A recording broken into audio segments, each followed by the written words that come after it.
Assalamualaikum warahmatullahi wabarakatuh. Perkenalkan, nama saya Muhammad Juwardin dari Universitas Muhammadiyah Mataram, Fakultas Keguruan dan Ilmu Pendidikan, Program Studi Pendidikan Guru Sekolah Dasar.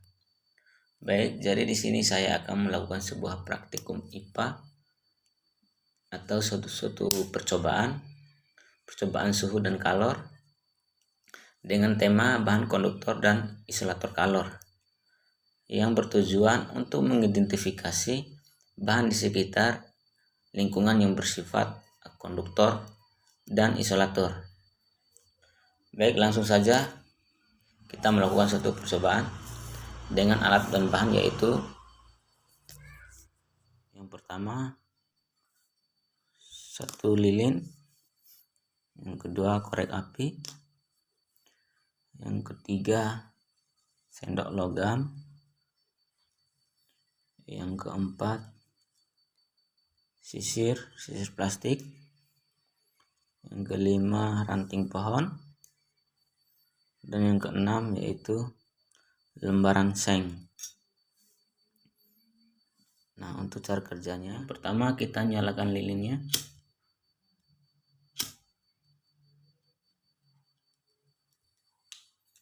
Nah, yang kedua, kalau lilin sudah nyala, dekatkan sendok logam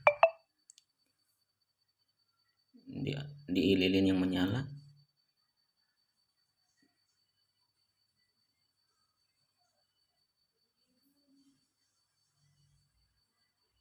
Kira-kira 30 detik sampai 1 menit.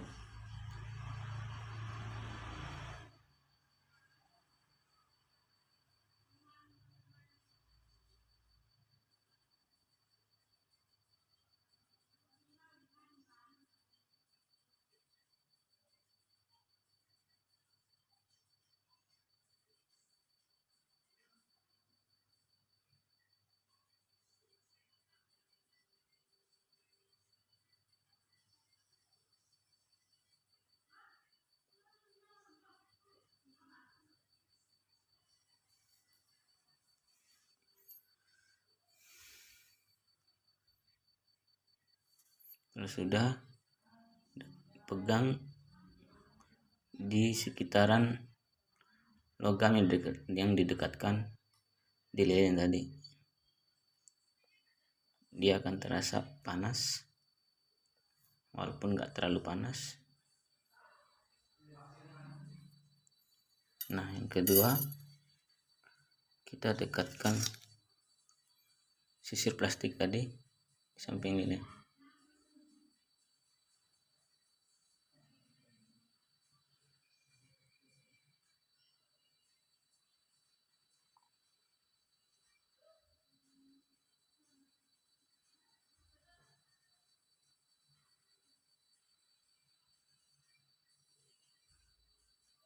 Nah, setelah itu lakukan juga dengan menggunakan ranting pohon dan juga lembaran seng.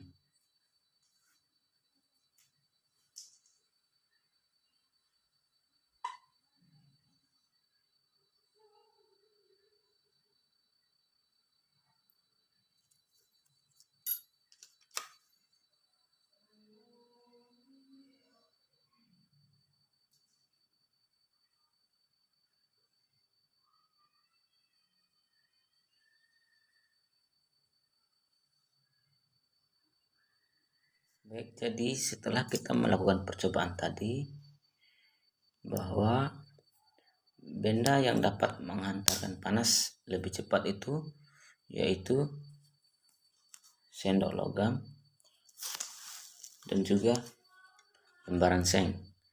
Jadi sifat sendok logam dan lembaran seng ini yaitu bersifat konduktor.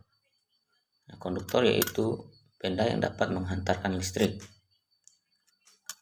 Nah, sedangkan sisir plastik dan juga ranting pohon ini yaitu tidak cepat menghantarkan panas. Jadi sifatnya yaitu isolator. Nah, isolator itu benda yang tidak dapat menghantarkan listrik. Jadi itu saja percobaan pertama yang kita lakukan. Untuk percobaan kedua kita lanjutkan nanti. Assalamualaikum warahmatullahi wabarakatuh. Nah, kita akan lanjutkan percobaan yang kedua, yaitu sifat dan perubahan materi dengan tema perubahan kimia. Nah, tujuan dari percobaan ini adalah untuk mengidentifikasi perubahan dari suatu materi. Nah, perlu kita ketahui perubahan kimia adalah perubahan yang disertai dengan terbentuknya zat yang baru, juga dikenal sebagai reaksi kimia. Dengan contoh perubahan kimia adalah membusuk, membakar, memasak, dan berkarat, termasuk dari perubahan kimia karena mereka menghasilkan zat-zat yang seluruhnya senyawa kimia yang baru. Nah, untuk lebih jelasnya kita akan melakukan sebuah percobaan atau praktikum. Untuk alat dan bahan yang perlu kita siapkan yaitu yang pertama buah apel, cutter, gelas, air cuka, dan juga telur. Nah, untuk cara kerjanya yang pertama kita potong buah apel ini.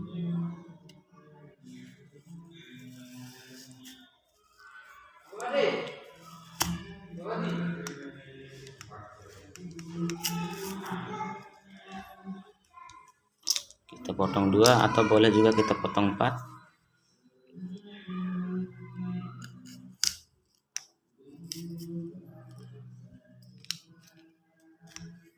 Nah, setelah kita potong buah apel ini, kita biarkan beberapa menit.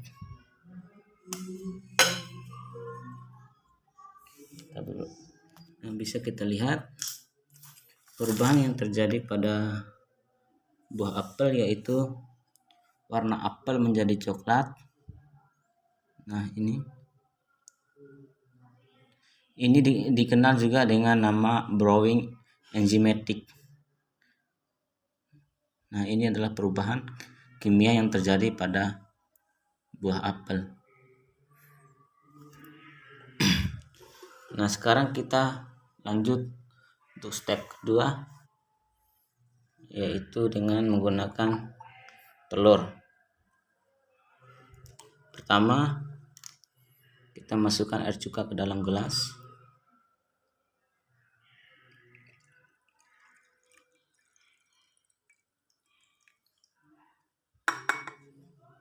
Nah, kemudian masukkan sebutir telur ke dalam gelas yang berisi air cuka.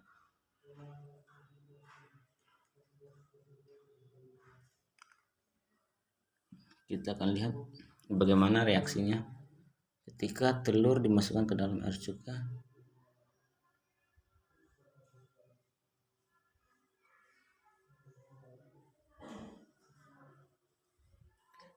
Muncul gelembung kecil-kecil. Nah, kulit cangkang telurnya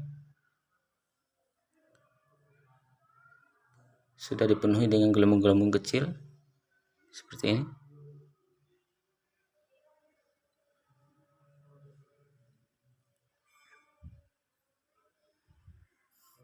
Coba kita masukkan tangan ke dalam.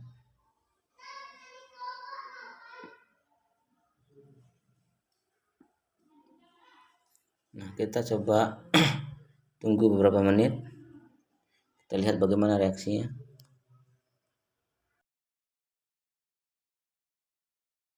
Nah, perubahan yang terjadi pada telur ini yaitu saat cangkang telur direndam dalam air cuka, kalsium karbonat bereaksi dengan air cuka membentuk garam kalsium karbonat larut,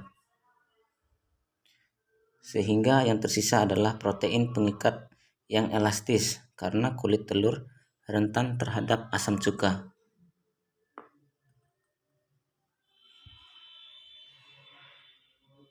Baik, itu tadi percobaan yang kedua. Nah, kesimpulannya yaitu ketika kita membelah apel, lalu kita diamkan beberapa menit, maka perubahan yang terjadi pada apel yaitu perubahan warna. Nah, itu dikatakan perubahan kimia. Nah, untuk yang telur itu tadi, ketika telur dimasukkan ke dalam air cuka, maka kalsium karbonat bereaksi dengan air cuka membentuk garam kalsium. Nah, sehingga yang tersisa adalah protein pengikat yang elastis karena kulit telur rentan terhadap air cuka. Nah, sekian percobaan praktikum yang saya praktekkan. Lebih dan kurangnya saya mohon maaf. Wabillahi taufiq wal hidayah. Wassalamualaikum warahmatullahi wabarakatuh.